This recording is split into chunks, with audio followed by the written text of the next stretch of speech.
नमस्कार. मालिकेच्या आजच्या भागामध्ये आपल्याला पाहायला मिळणार आहे की गिरिजा निघालेली असते. ती इकडे नागेश्वर घोरपडे यांना भेटलेली आहे आणि आता निघालेली आहे हॉस्पिटलकडे जायला. आता राहिला घर नाहीये, मोनू हॉस्पिटलमध्ये आहे, तिथेच बाबांच्या सोबत. गिरिजाला प्रश्न पडलाय की आता करू काय, आणि तेवढ्यातच सायली समोर येते. सायलीला पाहून गिरिजा म्हणते, अगं सायली ताई, तू आलीस? तेव्हा सायली म्हणते, मी तुला सांगितलं होतं ना, मी तुला भेटायला येईल, आले मी तुला भेटायला, असं सायली गिरिजाला सांगते. गिरिजा म्हणते की सायली ताई, माझ्या पुढे दोन रस्ते आहेत. एका रस्त्याने गेले तर माझे बाबा माझ्यासोबत राहणार नाहीत आणि आयुष्यभर पश्चाताप व्हायला लागेल. पण एका रस्त्याने गेले तर माझं आयुष्य पूर्ण बदलणार आहे. माझे बाबा माझ्यासोबत असतील पण माझ्या आयुष्याला एक वेगळंच वळण येईल. त्यामुळं मी आयुष्य माझं बर्बादही होऊ शकतं. सायली गिरिजाला सांगू लागते की काळजी करू नकोस. काही वर्षांपूर्वी मीही याच पेचात होते. नक्की काय करायचं? आईवडिलांपेक्षा, सख्ख्या आईवडिलांपेक्षा जास्त माया प्रेम दिलेल्या माझ्या मधुभाऊंमुळं. मधुभाऊंची अवस्था वाईट होती आणि त्यांना सोडवायचं होतं. त्यासाठी माझ्या पुढे तो पर्याय होता. काय करायचं हा प्रश्न मलाही पडलेला होता. मी कोणताच विचार केला नाही, पण आज माझं जे आयुष्य आहे ते खूप छान आहे. हे ऐकल्यानंतर गिरिजा म्हणते, खरंच असं होईल? म्हणजे तुला असं खरंच वाटतं माझंही आयुष्य व्यवस्थित होईल? तेव्हा मात्र सायली सांगत असते की का का नाही होणार? तेव्हा गिरिजा म्हणते, पण वाईट पण होऊ शकतं ना. सायली म्हणते, असं थोडंच आहे, चांगलंही होऊ शकतंच की. त्याच्यामुळं असा विचार कर, असं सायली सांगत असते. हे सगळं जेव्हा चालू असतं तेव्हा मात्र सायली गिरिजाच्या डोक्यावरून हात फिरवत असते. तिला सांगत असते की काळजी करू नको, सगळं व्यवस्थित होणार आहे. तेव्हा मात्र सायली तिच्या आयुष्यातला घडलेला प्रसंग सांगायला सुरुवात करते. म्हणजे जेव्हा सायली अर्जुनकडे गेली होती, अर्जुन सर, मी आयुष्यभर तुमच्या हाताखाली काम करायला तयार आहे, माझ्या मधुभावांना सोडवा, माझी मधुभावांची केस घ्या. कारण नसताना मधुभावांवरती खुनाचे आरोप लागलेले होते. पोलीस मधुभावांना घेऊन गेलेले होते. त्याचबरोबर त्यांच्याच आश्रमातल्या एका मुलीने मधुभावांच्या विरोधात साक्ष दिलेली होती, ती म्हणजे प्रियाने. आणि त्यामुळं आता सायलीच्या पुढे पर्याय नव्हता. मधुभावांसाठी वकील शोधणं खूप गरजेचं होतं आणि म्हणूनच सायलीनं या गोष्टी केलेल्या होत्या. आता जेव्हा सायलीला प्रश्न पडलेला होता तेव्हा मात्र सायलीने आता सांगायला सुरुवात केलेली होती. सायली सांगायला सुरुवात करते की काहीही झालं तरीही मला माझ्या पुढे पर्यायच नव्हता. मी कोणत्याही क्षणाचाही विचार न करता, विलंब न लावता त्या क्षणी त्या कॉन्ट्रॅक्ट पेपरवर सह्या केल्या, कारण माझ्या पुढे पर्याय होता. मला आयुष्यभर काम करायचं नव्हतं. 1 वर्षासाठी अर्जुन सरांची कॉन्ट्रॅक्ट वाईफ बनून राहायचं होतं. आमच्या दोघांमध्ये होणार होतं ते म्हणजे कॉन्ट्रॅक्ट मॅरेज. हे जेव्हा सायली सांगत असते तेव्हा मात्र गिरिजा तिचं बोलणं ऐकत असते. सायलीला तो प्रसंग सगळा आठवत असतो. सायलीला आठवत असतं की हे सगळं काय होऊन बसले, आपल्या आयुष्यामध्ये या सगळ्या गोष्टी काय झालेल्या आहेत, हा प्रश्न पडलेला असतो. आणि सायली जेव्हा हे सांगते तेव्हा गिरिजालाही वाटतं की माझ्या बाबांसाठी मला हा निर्णय घ्यावा लागणार आहे. खरं तर गिरिजाचे बाबा हे खरे तिचे बाबा नाहीयेत. ही गोष्ट गिरिजाला अजूनही माहिती नाहीये. कसे का असे ना, पण दत्ताने तिला चांगलं सांभाळलेलं आहे. मान्य आहे, तो दारू पितो, त्याची बायको गेली, त्यानंतर गिरिजावरती ही जबाबदारी पडली, मोनूची आणि त्याचबरोबर बाबांची. गिरिजाने सुद्धा ती जबाबदारी छान पद्धतीने सांभाळलेली आहे. आणि इकडे सायली सांगते की मी लग्न केलं आणि त्या घरात गृहप्रवेश केला. त्यावेळेचा तिचा गृहप्रवेश कसा झाला तिला ते आठवत असतं. स्वतः अर्जुनने मापटा आणून ठेवलेलं असतं, स्वतः अर्जुनने सायलीचं औक्षण केलेलं असतं आणि गृहप्रवेश करून सायली घरामध्ये आलेली असते. या सगळ्या गोष्टी अर्जुनच्या बाबतीतल्या सायली सांगत असते. त्यानंतर अर्जुन आणि तिचं नातं कशा पद्धतीने बहरत गेलं, नक्की काय काय झालं, हे सगळं गिरिजाला ती सांगत आहे. सायलीला सुद्धा या सगळ्या गोष्टी आठवत असतात. आता अर्जुन सर तिच्या पाठीशी खंबीरपणे उभे आहेत. इवन उकडीचे मोदक बनवताना सुद्धा अर्जुन कशा पद्धतीने तिची मदत करतो, त्यालाही त्या गोष्टी शिकायच्या असतात.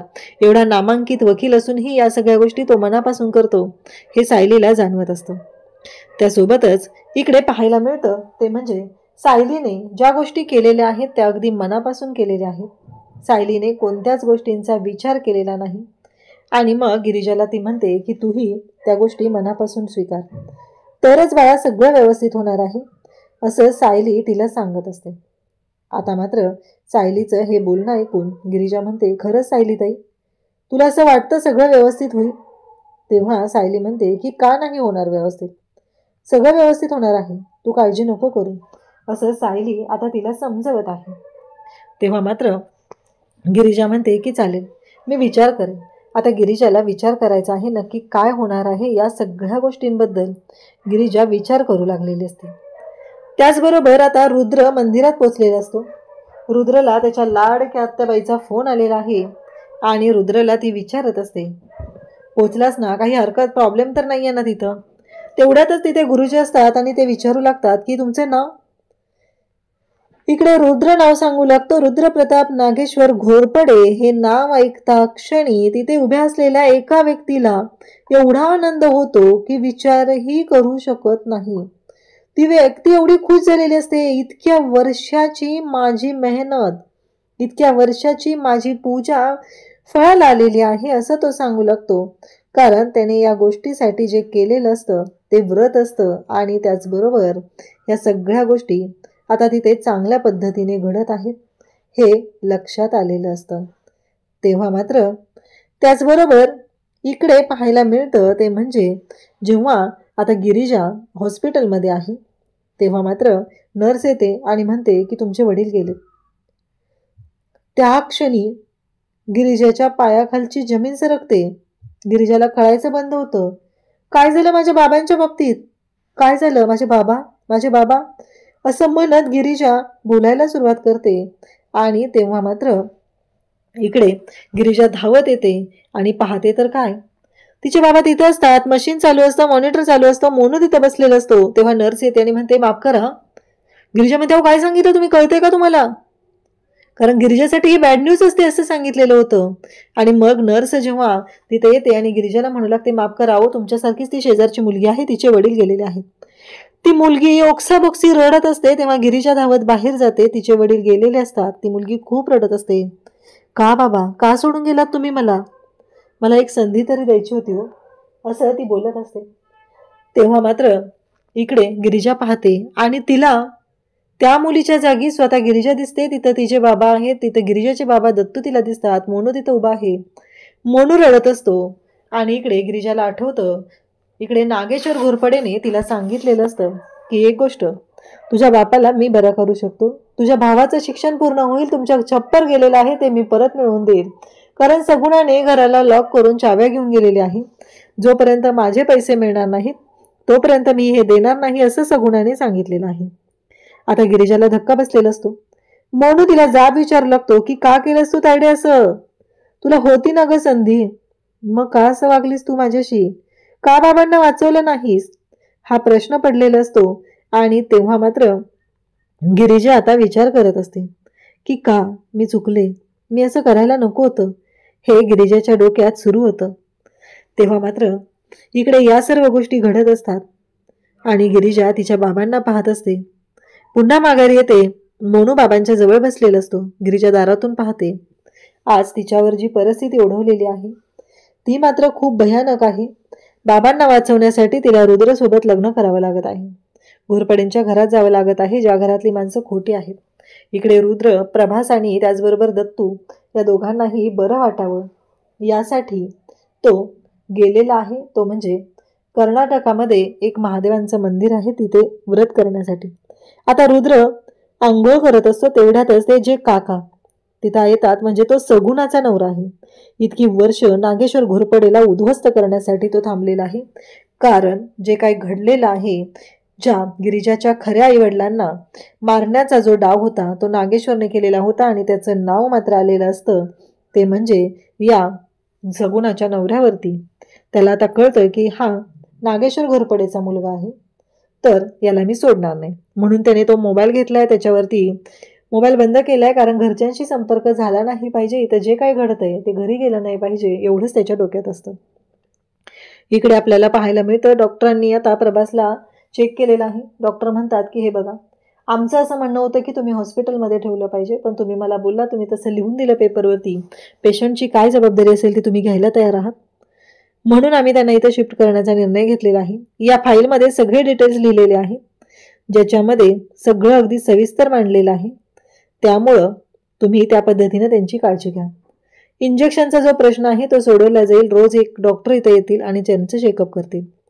आता इकडे रुद्र ओल्या पडद्यानिशी घागर घेऊन आलेला आहे आणि तो महादेवाला अभिषेक करत आहे. बेल वाहत आहे आणि मनोभावे प्रार्थना करत आहे. तो म्हणतो की प्रभास काका आणि गिरिजाचे बाबा दोघेही बरे झाले पाहिजेत. हे व्रत तो मनापासून करत आहे. त्यासोबतच इकडे पाहायला मिळतं ते म्हणजे रुद्र हे मनापासून करत असतो. त्याच्या मनात गिरिजाबद्दल राग आहे. गिरिजा रागाने त्याला जे बोलले, खरं तर रागाने का बोलले, त्याच्यानंतर जी गोष्ट घडली, खरं त्यामुळं इकडे रुद्रच्या मनात हे सगळं निर्माण झालं. कारण हे सगळं करणारी आहे ते म्हणजे नागेश्वर. नागेश्वरने जाणून बुजून ह्या गोष्टी केलेल्या होत्या. जाणून बुजून हे सगळं केलेलं होतं. त्यामुळं तर हे सगळं झालेलं आहे. त्यासोबतच इकडे आपल्याला पाहायला मिळतं की आता चिडलेली असते ती म्हणजे दीदी. कोण तर उर्वशी, जिच्यात स्वतःच्यात काही राहिलेलं नाहीये. ती उर्वशी आता रागाला गेलेली असते. ती म्हणत असते की हे सगळं काय आहे, काय गरज होती तुम्ही या माणसाला घरी आणायची, होता ना तिथं मेला असता तरी चालला असता, कोण सेवा करणार आहे त्याची, आम्ही करायचे. तेवढ्यातच इथे वासंती येते आणि म्हणते मी आहे ना माझ्या भावाची काळजी घ्यायला, तुम्ही नका काळजी करू. आता मात्र ती म्हणते हो बरोबर आहे, भाऊबीज आहे ना, घे घे, तुझ्या भावाची जेवढी काळजी घ्यायची आहे ना तेवढी घे, असं सांगू लागते. त्यानंतर मात्र नागेश्वर घोरपडे म्हणतात दीदी तुम्हाला माहिती आहे ना त्याला शुद्धीवर आणणं गरजेचं आहे. डॉक्टरांनी सांगितलेलं आहे की ट्रीटमेंट व्यवस्थित सुरू आहे. त्यामुळं काही झालं तरी तो बरा झाला पाहिजे. आपल्याला कळलं पाहिजे की त्या महाजनची मुलगी कोण आहे ते आपल्याला कळलं पाहिजे. ती गोष्ट तोच सांगू शकतो. त्यानंतर इकडे पाहायला मिळतं ते म्हणजेच वासंती भयानक चिडलेली असते. म्हणते खरंच कळतच नाहीये या घरात कोण आपली माणसं कोण परकी, जी राहत आहे त्यांची लायकी नाहीये ती तरीही याच घरात राहत आहेत, असं म्हणत ती बोलत असते. इकडे आपल्याला पाहायला मिळतं की गिरिजा आता मंदिरात आलेली आहे देवयाईच्या. देवयाईला म्हणत आहे की मी तुला साकडं घालते, मला सांग नक्की काय करायचंय, मला कळत नाहीये. मला सायलीताईने सांगितलं होतं पण काय निर्णय घेऊ हे मला अजूनही समजत नाहीये. मी काय करू म्हणजे हे सगळं ठीक होईल, असं ती होऊ लागते, बोलू लागते. मला सांग नक्की मी कोणत्या पद्धतीने निर्णय घेतला पाहिजे, असं ती मागणं मागत असते. इकडे रुद्र तो जो अभिषेक आहे तो करतच आहे. तो मनापासून देवाची प्रार्थना करतोय. रुद्रलाही वाटतं की बरं झालं पाहिजे आणि इकडे गिरिजा सुद्धा त्याच गोष्टी करत आहे. आता काय करू, देवयाईला कौल लावते आणि देवयाईने आता गिरिजाला आशीर्वाद दिलेला असतो. गिरिजाला कौल दिलेला असतो की तिने या लग्नाला होकार दिला पाहिजे, नागेश्वर घोरपडेची ऑफर तिने स्वीकारली पाहिजे, असा देवयाईने आता कौल दिलेला आहे. एकाच वेळी दोन्हीकडे रुद्र आणि गिरिजा प्रार्थना करत आहे. परंतु ज्या गोष्टी घडत आहेत त्यातून मार्ग काढणं वाटतं तेवढी सोपी गोष्ट नाही. त्यानंतर इकडे पाहायला मिळतं उद्याच्या भागामध्ये गिरिजाला आता बोलवलेलं आहे आणि गिरिजा तिथं आलेली आहे. ती सांगू लागते की नागेश्वर साहेब तुम्ही जे मला अट घातलेली होती ती मला मान्य आहे, मी या लग्नाला तयार आहे. मीडिया तिथं असते, लाईट लागतात आणि तर उर्वशीला कळायचं बंद झालेलं असतं. गिरिजाने तर होकार दिलेला असतो. पुढे काय, गिरिजाने होकार दिलाय आणि सगळ्यांच्या समोर तिथं मान्य केलेलं आहे की ती हे लग्न करणार आहे. तेव्हा नागेश्वर घोरपडे सांगू लागतात ही आमची नशीबवान सून, नागेश्वर घोरपडे यांची होणारी सून सौभाग्यवती गिरिजा रुद्रप्रताप घोरपडे. हे ऐकल्यानंतर खरं तर खूप मोठा धक्का बसलेला आहे आणि तिथे सगळेच जण आहेत. गिरिजाने तिच्या वडिलांसाठी स्वतःच्या आयुष्याची बाजी लावलेली आहे, तिचं आयुष्य पणाला लावलेलं आहे. तिला माहीत नाहीये की त्या घरात काय होणार आहे, पण एकमेव व्यक्ती जी आहे वासंती, आणि ती मात्र गिरिजाच्या पाठीशी खंबीरपणे उभी असणार आहे. अशाच अपडेटसाठी चॅनलशी कनेक्ट राहा. थँक्यू.